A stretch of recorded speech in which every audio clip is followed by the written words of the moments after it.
Primeiro de tudo, é um prazer estar aqui com vocês, né? Agradecer o convite do Vernon aí para poder, né, falar um pouquinho sobre finanças e investimentos pessoais. É, uma, é um ramo que eu gosto bastante e já tem uma breve história na minha vida que isso tá embutido. Então, só para contar um pouquinho de quem sou eu, né? Então, meu nome é Daniel Giacomazzi, eu sou natural de Curitiba e faz pouco tempo que eu estou morando aqui na cidade do Porto, na verdade, desde maio desse ano, né? Eu e a minha família, a Sara, que também é instrutora do método, e meu filho, nós viemos para Portugal no segundo trimestre desse ano. Como é que começou toda essa história com investimentos, com finanças?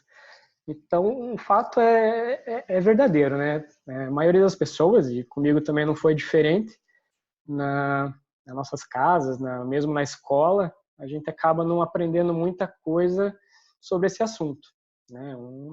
Na verdade, esse assunto dinheiro é um pouco, podemos dizer que é um pouco de tabu também que existe na nossa sociedade. E foi, né, eu digo sempre que foi graças a Sara, que é minha esposa, que ela que começou digamos assim, introduzir esse assunto na minha vida. Então, quando a gente começou a namorar lá em 2004, né, ela tem digamos, uma família que já vem mais desse lado financeiro, bancário, e ela que começou a abrir essa porta para a gente poder fazer cursos sobre finanças, investimentos, bolsa de valores, e foi aí que começou. Lá em 2004, 2005, a gente começou a investir, só que logo a gente foi com, digamos, com muita sede ao pote, né, querendo fazer coisas até bastante arrojadas, e veio aquela crise fatídica de 2008, né, todo mundo deve lembrar um pouquinho, que começou lá com o ramo imobiliário nos Estados Unidos e as bolsas do mundo inteiro acabaram despencando. E com isso, como a gente estava, digamos, um pouco alavancado, né, a gente diz que estava bem arriscado nos nossos investimentos, a gente acabou perdendo bastante dinheiro. E foi um momento um pouco triste, assim, porque, né, você se esforça, tudo, acha que está fazendo certo e de repente você acaba perdendo muito. Mas o fato é que a gente teve que retomar do zero, né, e começar, digamos, com um pouco mais de pé no chão, estudar mais e, e deu resultados, né? Então já faz aí mais de uma década que a gente retomou depois dessa crise, esse primeiro baque e no futuro, né, ao longo prazo, a gente diz que acaba colhendo os resultados. Então, mais ou menos essa a historinha de minha. Bom, eu na verdade sou engenheiro de formação, né? A vida inteira trabalhei com engenharia, com construção e devido a esse, digamos, assunto que eu domino um pouco e acabei estudando muito durante a vida, tendo experiência prática, né? Vários amigos acabavam pedindo ajuda, né? Pedindo dicas, tal. Eu acabei juntando muito material e acabei desenvolvendo um curso, né? Hoje eu até dou bastante consultoria, tem um curso online também sobre finanças. Então, eu vou compartilhar aqui com vocês uma apresentação que eu tenho. Deixa eu ver aqui como é que faz.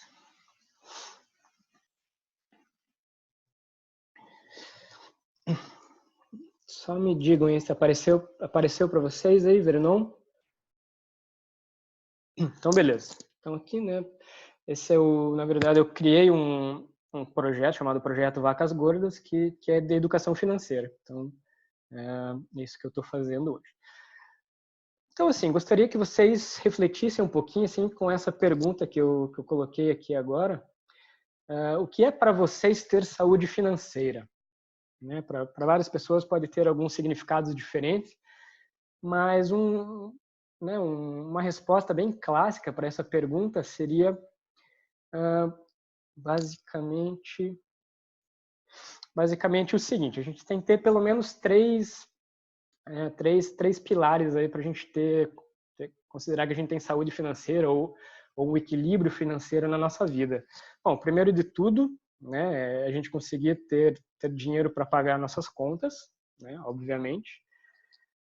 Um pouco além disso, a gente tem que ter dinheiro também para o nosso lazer, porque por mais que a gente adore o nosso trabalho, né, e eu sei que vocês do método adoram o que vocês fazem, obviamente, mas a gente também precisa ter outros ambientes, precisa ir no cinema, precisa ir na praia, viajar, tem que ter um pouco de diversão na nossa vida também, né? Fugir um pouco do nosso ambiente tradicional.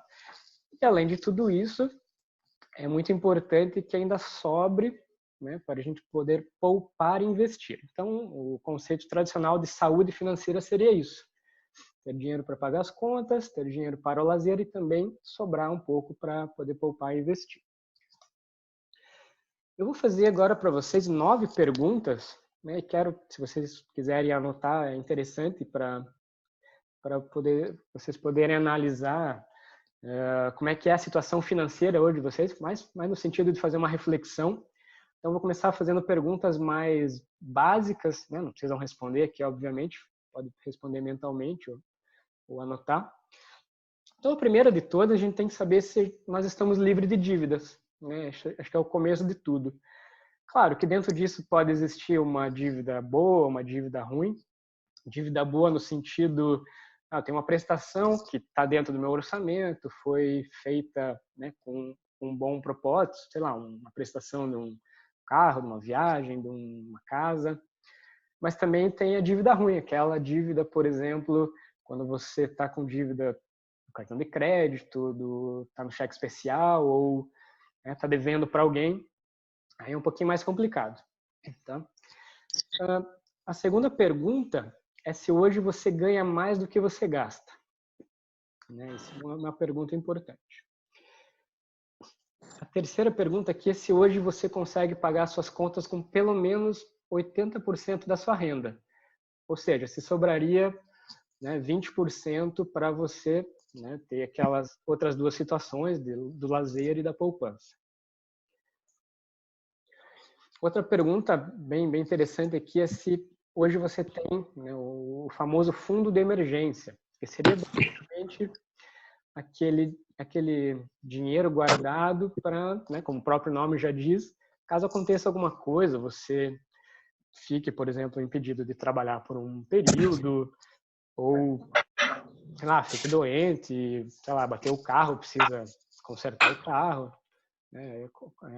Então, o recomendado, né, existe muita teoria em cima disso, mas o recomendado é que a gente tenha pelo menos de 6 meses a 1 ano de dinheiro, digamos assim, quanto, né, quanto de dinheiro eu precisaria para ficar 6 meses sem ter nenhum ganho, ou 1 ano sem nenhum ganho. Então, esse seria o conceito de fundo de emergência. E, obviamente, esse dinheiro tem que, né, a gente fala que tem que ter uma alta liquidez, ou seja, se eu preciso desse dinheiro hoje, eu tenho que ter ele hoje na minha mão. Então, por exemplo, não deveria ser um dinheiro que está num apartamento, ele não pode variar muito, então eu não colocaria esse dinheiro numa renda variável, por exemplo. Teria que ser uma coisa mais segura. E, obviamente, com essas características, a gente não consegue ainda um alto rendimento, mas não tem problema. Bom, o passo seguinte é se você tem algum tipo de investimento. Mais para frente eu vou detalhar alguns dos tipos que existem. Então, hoje você tem algum tipo de investimento? Outra pergunta bem interessante aqui: se hoje você investe mensalmente para se aposentar com tranquilidade? O conceito de se aposentar tem mudado muito ultimamente, não é mais aquele trabalhador que chega a uma idade de 60, 65 anos, para de trabalhar e começa a viver, né? Hoje, todo mundo já consegue mesclar o seu trabalho com lazer, né? Nossa vida profissional e pessoal está muito ligada, principalmente vocês que trabalham no método sempre, né? Então tem a possibilidade de viajar, de curtir a vida, festival, pô, é super interessante, super legal. Mas o sentido aqui da palavra aposentadoria é você pensar em ter uma liberdade, digamos, do trabalho. né? Você não depender mais da tua renda, do teu dia a dia, tá ali trabalhando tal para poder sobreviver minimamente, né? Daniel, só um segundo. Eu pedi Oi. para quem está com o áudio ligado para mutar, por favor. Eu acho que a Bianca está com o áudio ligado. Ah, agora mutou. Perfeito. Obrigado. Maravilha. Bom, a próxima pergunta é se você hoje gosta de gastar quando sobra, né? Então, digamos que chegou o fim do mês, você já pagou as contas, já se divertiu, né? Guardou um pouquinho, mas ficou aquele dinheirinho sobrando na tua conta. Ficou aquele dinheirinho sobrando na tua conta e você não sabe o que fazer com aquilo. Você fica pensando, pô, será que tá faltando alguma coisa lá em casa? Será que, sei lá, meu filho, quem é pai, será que meu filho não precisa de nada? Não precisa comprar um sapato novo, uma roupa nova, né? E você fica naquela questão que sempre está a gente diz que é um sentimento de escassez. A pessoa que tem esse sentimento, ela tem, digamos, medo do dinheiro, né? Ela não consegue ver dinheiro parado ali que ela quer gastar. Então é um fato importante. Bom, a próxima pergunta aqui é se hoje, né, o dinheiro guardado periodicamente vai fazer você atingir os seus objetivos, né? Se é que você hoje tem algum objetivo financeiro. Objetivos financeiros seriam, por exemplo, uma viagem, uma compra de um carro, a compra de um objeto, sei lá, um computador, um relógio, um curso que você quer fazer. Então, se você hoje tem objetivos, esse dinheiro que você está guardando periodicamente vai fazer você atingi-los. É importante a gente salientar que um objetivo sempre tem uma data e você tem que saber quanto custa, né?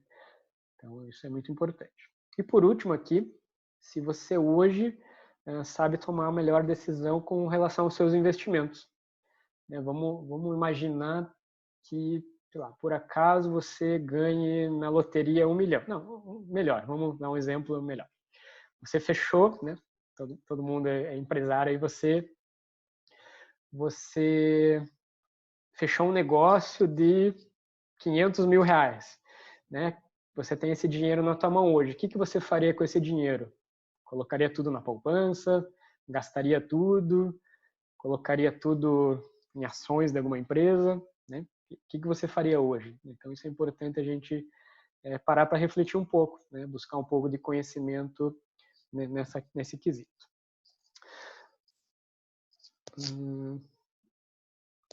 Passar aqui. Essa aqui é uma pergunta que eu gosto bastante de fazer para as pessoas, que é o seguinte: então, a riqueza é a capacidade de uma pessoa sobreviver tantos dias a mais, ou se eu parar de trabalhar hoje, né, por quanto tempo poderei sobreviver? É uma pergunta que eu fiz bastante, já várias pessoas que eu encontrei na minha vida, e a maioria delas responde. Primeiro que a maioria delas não sabe nem o que responder. Debate pronto. Tem que pensar, tem que verificar o que eu tenho. Mas a maioria não passa muito de 6 meses, 1 ano. Tem o cúmulo também de perguntar para algumas pessoas, claro, pessoas até mais humildes, como eu era da área da construção civil, eu acabava perguntando para o pessoal que trabalhava lá nas obras. E até era meio triste, porque alguns respondiam, talvez algumas horas, 1, 2 horas, né? Meio brincando, mas com um fato de real, né? Porque, por exemplo, se essa pessoa tivesse o salário atrasado por 1, 2 dias, que às vezes acontecia, essa pessoa de fato não ia trabalhar no dia seguinte, porque ela não tinha nem dinheiro para pegar o ônibus. Então acontece com muita gente. Então, uma pergunta bem reflexiva que a gente pode fazer, né? Se eu parar de trabalhar hoje, né? Quanto tempo eu vou sobreviver? Eu posso me dar o luxo de tirar 1 ano sabático, por exemplo? Mais ou menos nesse sentido. E aqui, então, o conceito de poupar, né? Por que as pessoas poupam dinheiro? Qual que é o objetivo? Então, poupar é adiar o consumo presente, visando um consumo maior no futuro. Essa é a ideia. Então, as pessoas poupam basicamente com 2 objetivos básicos. Então, o primeiro deles é consumir mais em breve, ou consumir mais lá na frente. E o outro objetivo é poder, né, enfrentar o declínio da natureza impõe a capacidade produtiva do homem após uma certa idade.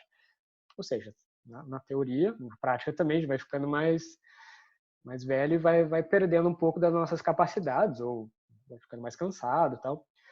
Claro que quem pratica o método não tem esse problema, mas é um fato, né?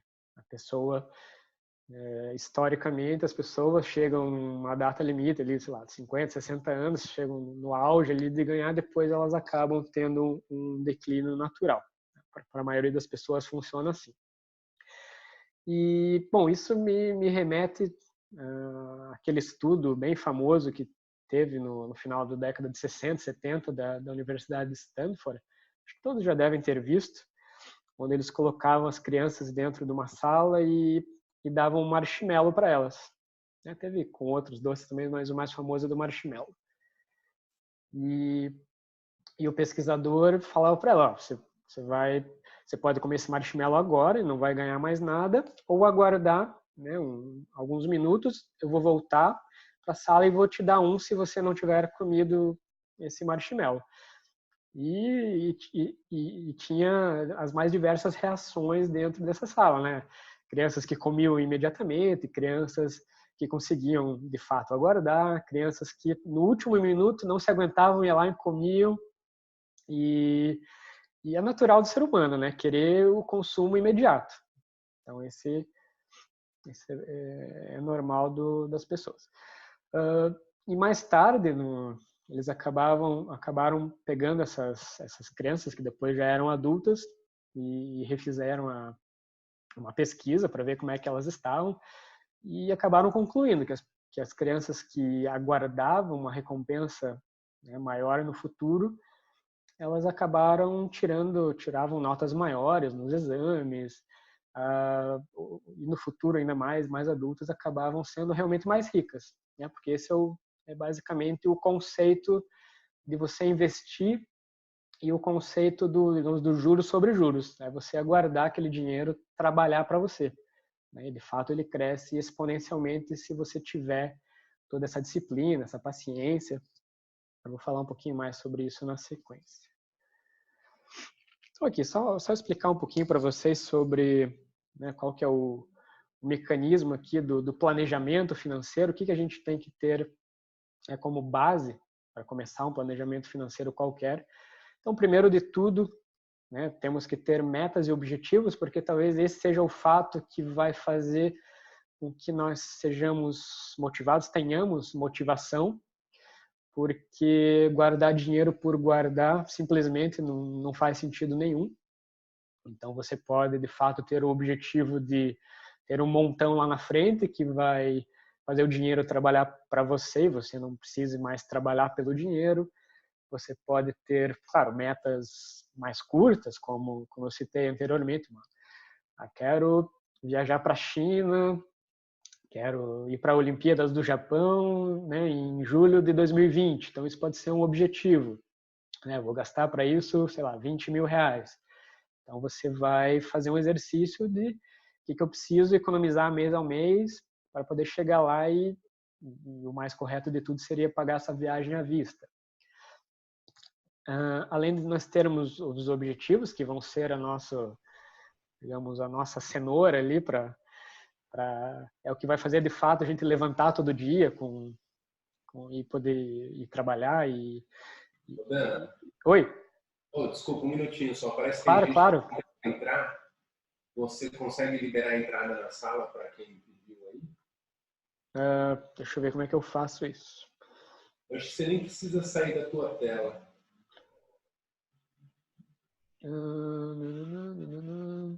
Embaixo tem os participantes. Deixa eu ver como é que faz aqui. Tem dois aqui. Não, tem mais gente que isso. Acho que foi agora. Beleza. Luciana, Laura, acho que foi isso. Então deixa eu voltar a compartilhar aqui.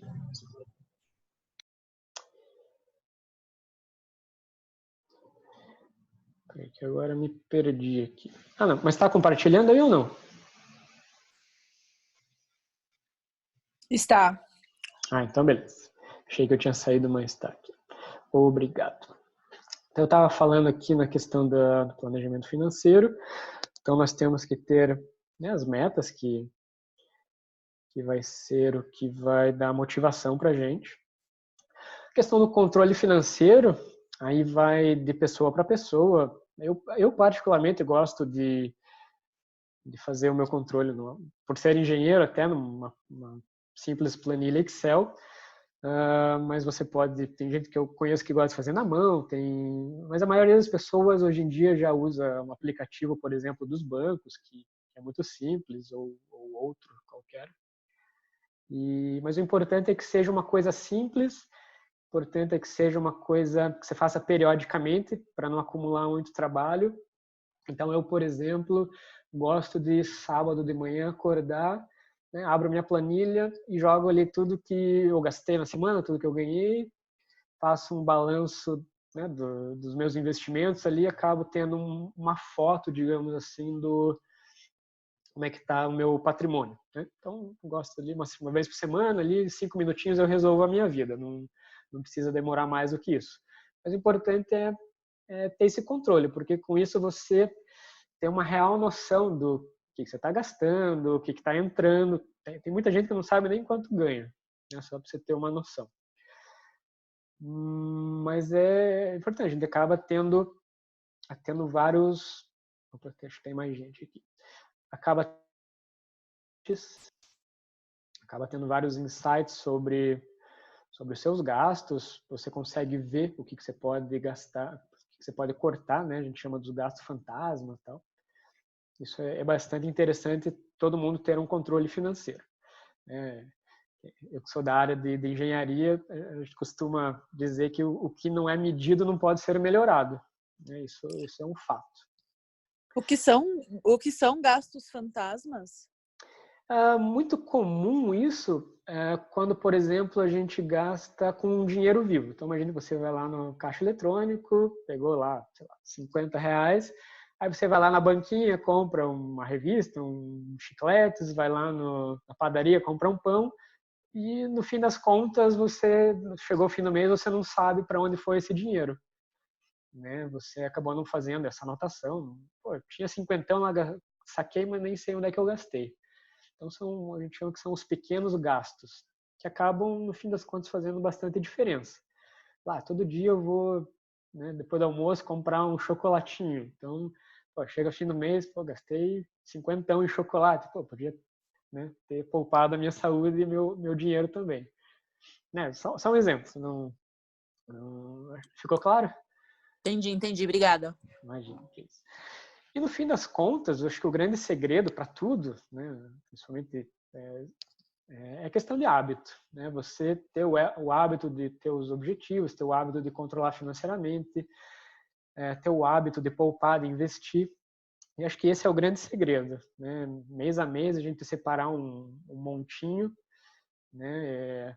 Não é em um mês que vai fazer diferença, não é num ano, talvez seja realmente questão de década, 2 décadas ao longo da vida. Já vou mostrar um gráfico para vocês terem essa noção, que quanto mais cedo a gente começar, mais resultado a gente vai ter e menos difícil vai ser.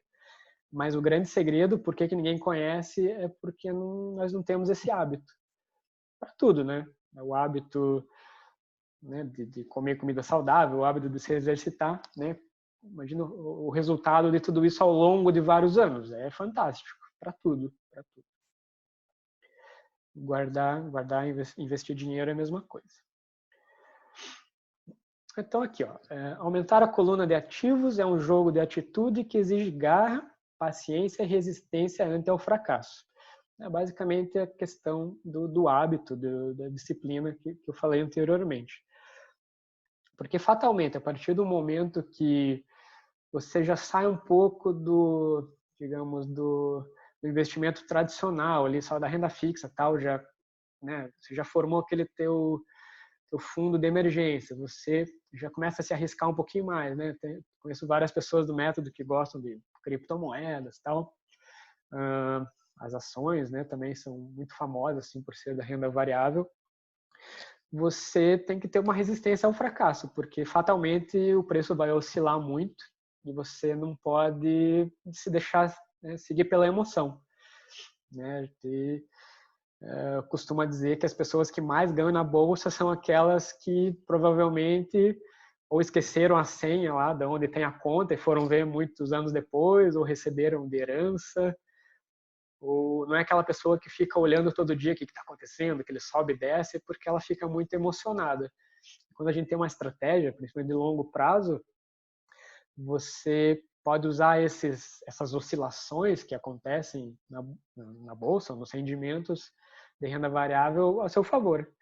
Então, eu gosto de dar um exemplo assim, imagine que você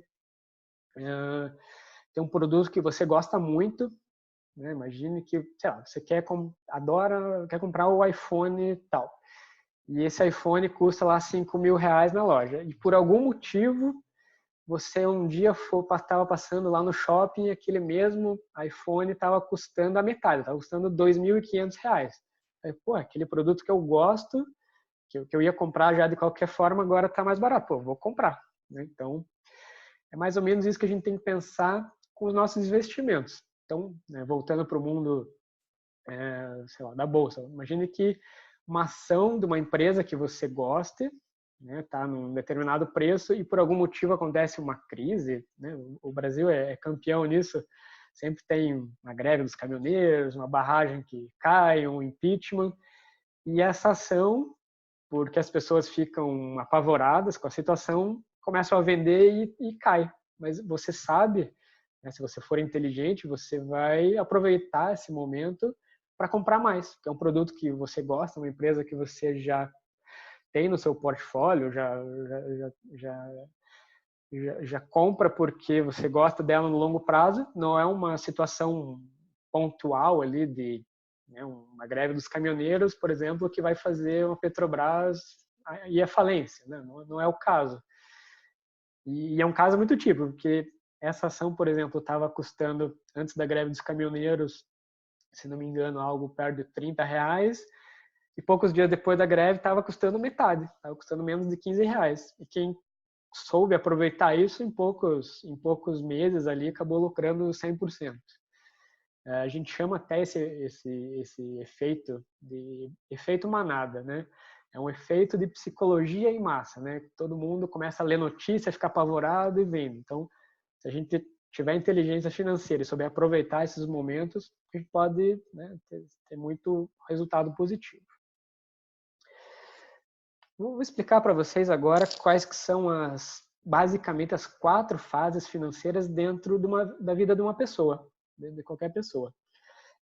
Então, a primeira fase aqui, não são todos que passam, mas seria, digamos, a fase mais difícil, né, a fase do endividado. Então, se a pessoa está nessa fase, o importante aqui é tentar, obviamente, se livrar da dívida o mais rápido possível. Nessa fase não tem muito o que fazer, a não ser trabalhar mais, conseguir renda extra, pode tentar renegociar a dívida no banco, ou, por exemplo, se você tem uma dívida de cartão de crédito, que o juro é altíssimo, tentar pegar um outro empréstimo que você pague menos juros, mas tentar resolver o mais rápido possível. Bom, depois que você sai dessa fase, né, a maioria das pessoas começa aqui, a gente diz que é o pequeno investidor. Por quê? Porque nessa fase, a gente vai tentar, de qualquer forma, o mais rápido possível, formar o nosso fundo de emergência, né? Aquele fundo que eu falei anteriormente, que é basicamente aquele colchão de segurança que qualquer pessoa deveria ter.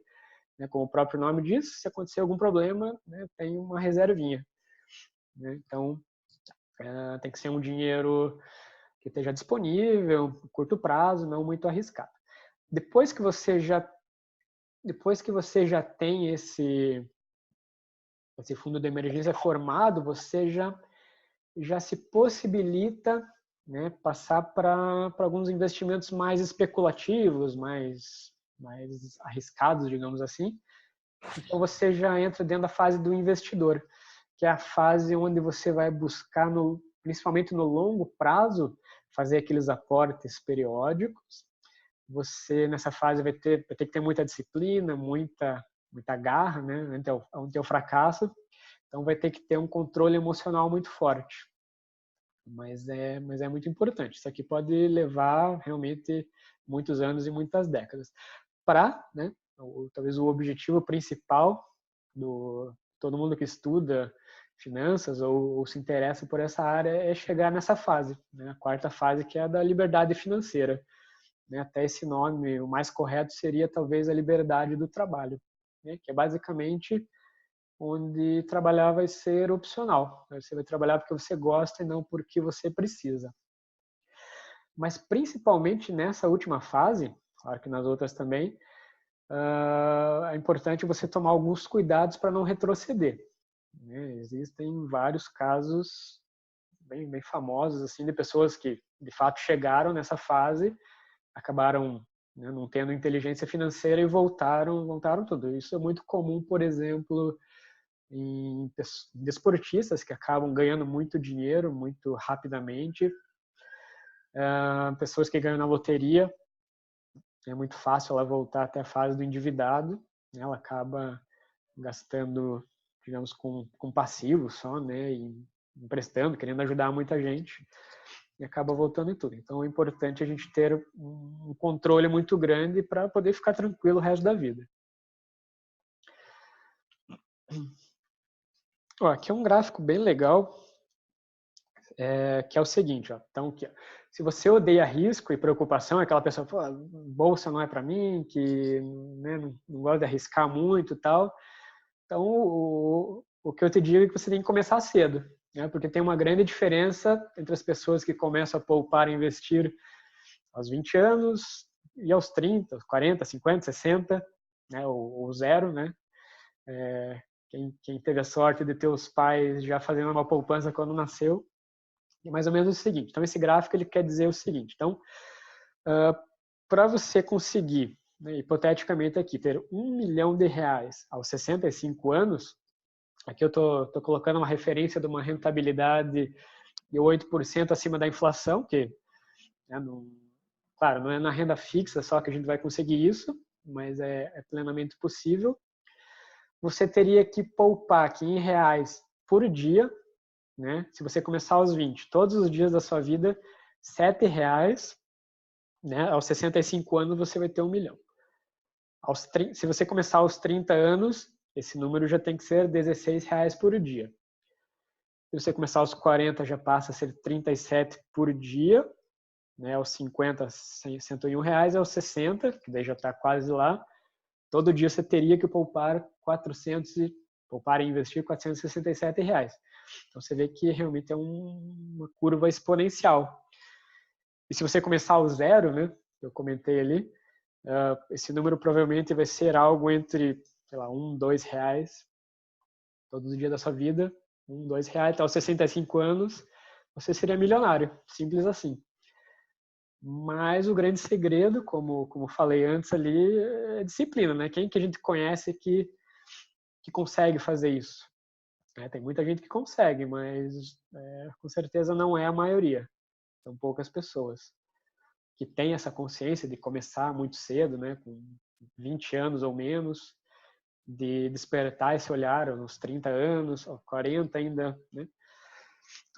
Então é bastante interessante isso. Quanto antes começar e ser realmente, digamos, católico ali nos seus aportes, é o que vai fazer a diferença lá na frente. Aqui eu só quero passar para vocês alguns dos tipos de produtos que existem no mercado, né? Não vou detalhar um por um, mas só para vocês. Eu dividi basicamente aqui em renda fixa, renda variável. Talvez, né, vocês conheçam, todo mundo conhece aqui a poupança, né, CDBs, que são você empresta dinheiro para o banco te dá um dinheiro de volta, com rentabilidade. Né? LCI, LCA, que é o dinheiro que você empresta para o ramo imobiliário, para o ramo agrícola. Ou seja, você empresta o dinheiro para o banco e, nesse caso, o banco vai fazer lá vai emprestar dinheiro para quem quer construir ou para quem quer trabalhar lá, fazer na agricultura, né? Fazer o seu plantio. Debêntures são basicamente dinheiro que você empresta para uma empresa privada, né, normalmente de capital aberto. A Petrobras tem títulos de debêntures e eu vou lá e compro esse título e essa empresa vai provavelmente, né, usar esse dinheiro para construir uma nova plataforma petrolífera, uma nova barragem. Então, normalmente é um dinheiro que você empresta para empresas investirem em infraestrutura do país. Os títulos públicos, né, a maioria das pessoas conhece talvez como Tesouro Direto ou títulos de dívida do governo. E a gente até diz que esses são os mais seguros que existem, inclusive até mais seguro que poupança. E dentro dessa categoria de renda fixa ainda existem os fundos, né? Tem os fundos de renda fixa, fundos de referenciados, que são empresas, são seguradoras, são bancos que acabam montando carteiras e disponibilizam para os clientes. Então, de renda fixa são basicamente esses produtos que existem. De renda variável, também temos os fundos, mas a gente chama de multimercado, porque eles acabam investindo também em ações, também em, sei lá, inflação, em títulos do exterior até, pode ser. A previdência privada também tem algumas mais arriscadas, outras menos. As ações propriamente ditas, né, sei lá, uma ação de uma Petrobras, de uma Vale, Magazine Luiza. ETFs são fundos de ações, então está dentro da categoria de ações. Opções também são derivativos de ações, então também está no mundo de ações. Existem os fundos imobiliários, para quem gosta de investir em imóveis, é uma boa alternativa. Então, imagine que você pode se tornar parte dono de uma rede de shoppings, de prédios comerciais, tem muito aí na Avenida Paulista, na Faria Lima. Tem, por exemplo, galpões logísticos, existem hospitais, universidades, que você pode comprar uma parte e acaba lucrando com a valorização desse imóvel em si e recebe também aluguéis. Até tem algumas vantagens em detrimento ao imóvel real. Então, imagine que você gosta de investir em imóveis e você tem um apartamento para alocar. Bom, primeiro de tudo, você vai, por exemplo, se incomodar com o inquilino e, nesse caso do fundo imobiliário, você não se incomoda. Aqui você tem uma gestão profissional que cuida disso para você, cuida da manutenção. E uma coisa bem legal é imaginar assim, imagine que você tem um apartamento e a gente sabe que tem muito baixa, é um ativo de muita baixa liquidez. Se você quiser pegar uma parte do dinheiro, sei lá, estou precisando de 10 mil reais, de 20 mil reais, né? Não tem como você, por exemplo, vender só o banheiro desse apartamento ou a cozinha. Né? Tem que vender o apartamento inteiro, pode demorar, pode perder dinheiro, dependendo da tua pressa. E no fundo imobiliário, não. Você pode vender cotas ali a partir de 100 reais. Né? Você vende quantas você quiser no mesmo dia. É muito tranquilo. E também as criptomoedas que estão mais na moda, aí, apesar de já terem 10 anos de existência, mas tem muito futuro pela frente. É uma coisa mais, acredito que um pouco especulativa ainda, que é muito volátil, né? Varia muito. Não recomendo que a pessoa comece por aqui, por criptomoeda. Ela primeiro começa tendo o fundo de emergência, talvez mais seguro aqui, depois começa devagarzinho com algum fundo multimercado, talvez dentro de ações, com fundos de ações, depois começa a se arriscar um pouquinho mais, mas não descartaria ter uma pequena parte do portfólio em criptomoeda, talvez algo em torno de 5%, não muito mais do que isso. Então, esse é mais ou menos o que existe disponível, né, para todo mundo. Só dar uma pincelada aqui, por que tantas pessoas acabam perdendo na bolsa, né? Acabei dando algumas dicas antes, mas basicamente porque as pessoas não têm paciência, ficam eufóricas com notícias, né? Acabam não controlando as suas emoções, basicamente. Então, elas acabam comprando na alta quando todo mundo está falando, porque a ação está bombando, quando, né, até o Zezinho da esquina está falando ali que está lucrando com a ação, a pessoa vai lá e resolve comprar porque, né, muita gente já entrou muito antes e já lucrou com isso. E elas acabam vendendo abaixo. Então, quando acontece alguma crise, né, igual eu comentei antes ali, tem um impeachment, uma greve de qualquer coisa, e vê que a ação cai, a pessoa vai lá e vende justamente quando o preço caiu. É um grande erro que as pessoas cometem. Outro erro aqui é que as pessoas não investem no longo prazo, então elas ficam olhando sempre, ele sobe, desce, ela caiu, ela vende logo. Então, a bolsa, né, as ações, diz que são investimentos para longo prazo. Eu digo anos mesmo, né? Não meses apenas, mas vários anos. E o outro erro é que elas acabam concentrando todo o seu dinheiro numa única empresa. Imagine que eu coloco todo o dinheiro numa empresa só e essa empresa acaba tendo algum problema. Então, eu fico muito à mercê de uma coisa só. A gente fala, né, não colocar todos os ovos na mesma cesta, né? Então, você pode... O certo seria distribuir isso em várias empresas, ou colocar no começo, você não tem muito dinheiro, não tem muita experiência, pode alocar dentro de um fundo que tem várias empresas dentro desse portfólio. Basicamente isso. Então, para concluir aqui, pessoal, vou colocar algumas dicas finais do que a gente falou até então. Então, a primeira dica aqui é que a gente deve mudar um pouco a nossa maneira de pensar.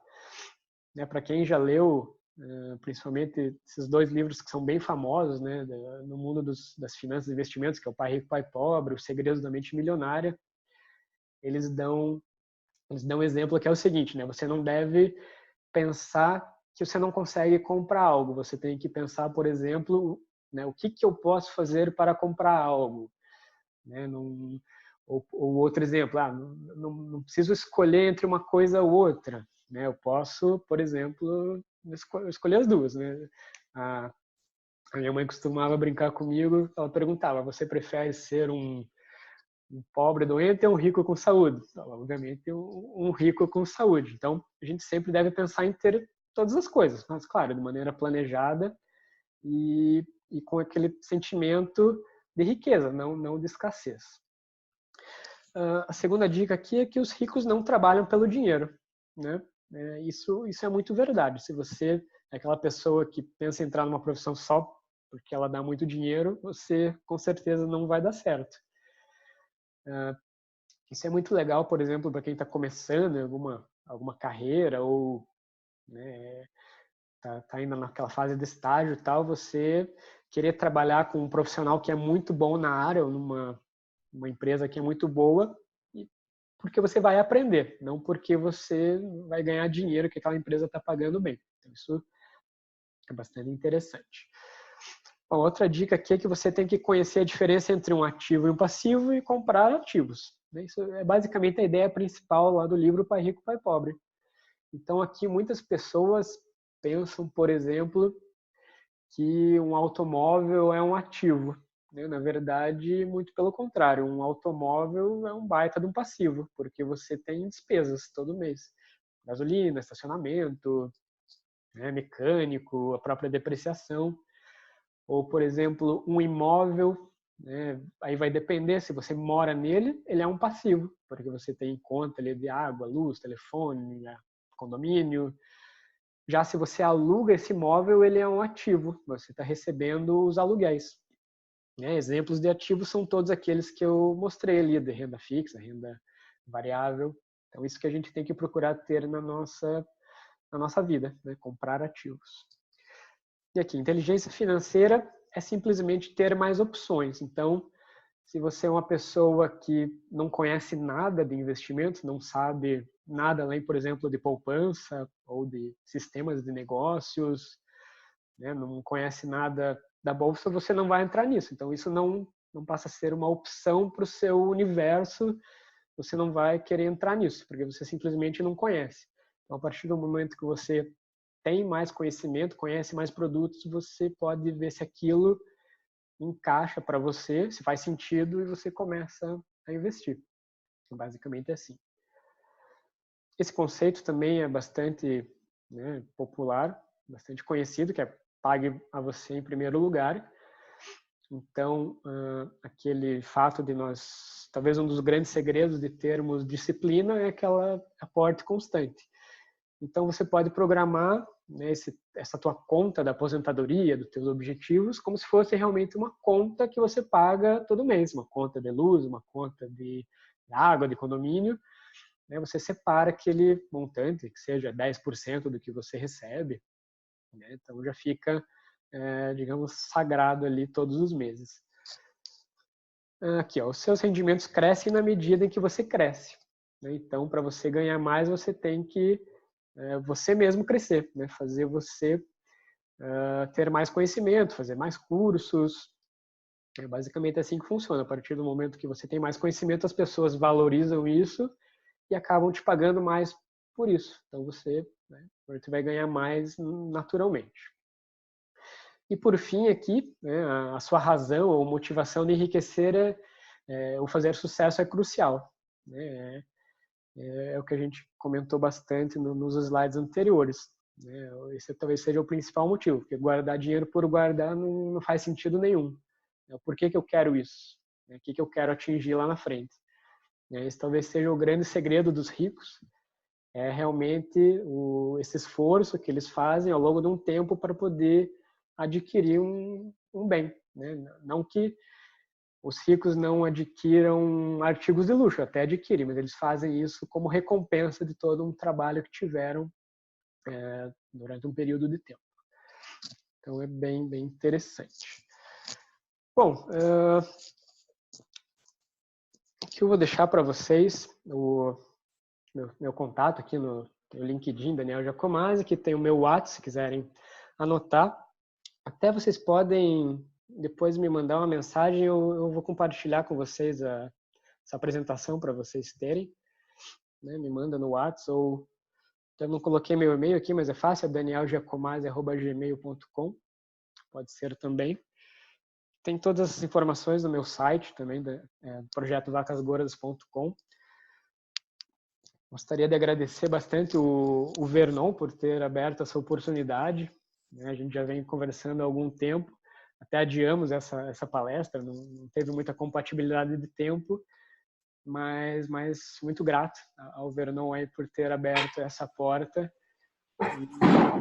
E espero que tenha sido do agrado de todos. E fico disponível, podemos ficar alguns minutos para tirar algumas dúvidas? Pode ser, Vernon? Podemos sim. Nós que agradecemos, Dani, pela tua apresentação aí. Acho que foi bem bacana. Tem uma galera online assistindo com a gente. Eu acho que se o pessoal quiser abrir o microfone agora e mandar perguntas, pode ficar à vontade, ou mandar ali no chat também, né? A gente pode ver as perguntas pelo chat. Eu tenho uma dúvida. Opa, pode perguntar, por favor. Obrigada, Daniel. Foi incrível mesmo. Assim, fiz muitas anotações e, enfim, foi realmente bem importante. E aí a minha dúvida é a seguinte: você falou ali sobre juntar um montante por dia para ter R$1 milhão. É R$1 milhão a gente está falando, né? R$1 milhão, exato.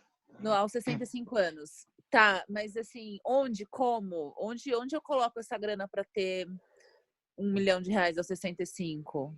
Essa é a pergunta de $1 milhão. Boa pergunta. Na verdade, ao longo da nossa vida, nós temos que ter algumas estratégias. Então, eu gosto sempre de dizer que no começo não tem muito como a gente fugir do feijão com arroz. Então, vou bater na tecla de novo, né? Montar o fundo de emergência em coisas mais seguras. Então, você vai basicamente montar a tua carteira dentro de uma renda fixa. Pode ser título público, pode ser CDB, pode ser algum fundo referenciado. Claro que dentro disso a gente teria que ter mais, talvez, algumas aulas de como investir, mas basicamente o que eu gosto de recomendar é que as pessoas façam isso através de uma corretora, né? Não façam isso através do banco, porque o banco acaba, né, os bancos tradicionais acabam não tendo uma gama muito ampla de produtos e acaba ficando muito limitado, e os produtos dos bancos acabam não sendo muito bons nem muito rentáveis. Então, se você procurar uma corretora, né, eu uso a Modal Mais, é isso? A Modal Mais é excelente, por exemplo, a Modal. Né, vou citar aqui as mais famosas, a XP, a Modal, a Rico, a Guide. Existem dezenas que são ótimas. E dentro dessa plataforma você tem produtos muito bons, porque o que elas são? Elas são como se fosse o supermercado dos investimentos. Não vai ter só investimento da Modal, ali só do Banco Itaú, só do Banco do Brasil. Você tem de todos os bancos, de todos, né, até dos bancos grandes, pequenos, até os pequenos você vai ter produtos até mais rentáveis. E depois que você já formou, vou falar de novo aqui, né, formou esse colchão de segurança, você sim, já pode começar a estudar um pouquinho mais ações, fundos multimercados, aí vai também muito do que a pessoa conhece, né? O importante é a gente investir sempre no que a gente conhece. Então, a partir do momento que você se interessa por esse assunto, é buscar mais conhecimento. Basicamente é assim. A ideia, então, é ter esse 1 milhão, juntando essa grana todos os dias, em diversos investimentos, não em um único. Sim, dá de diversificar. Claro que quando a gente é mais novo, a nossa propensão a risco, é até natural isso, porque a gente tem muito tempo para recuperar, é a gente tentar partir mais para coisas que rendam mais. Quando a gente for ficando mais velho, vai chegando perto do R$1 milhão, eu vou ficando mais conservador, porque eu não quero que esse dinheiro oscile tanto. Quero que ele fique mais tranquilo, mais palpável, né? Tá bom, obrigada. Imagine. Mais alguma pergunta?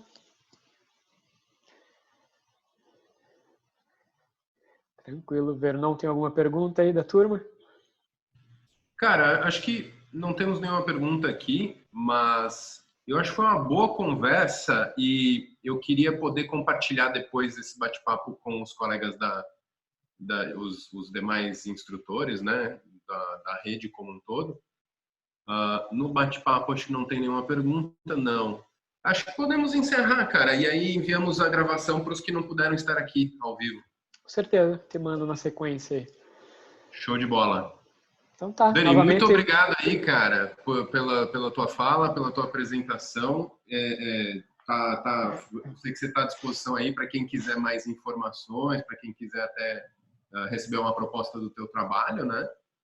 E qualquer coisa, se precisar de uma intermediação, pode vir falar comigo.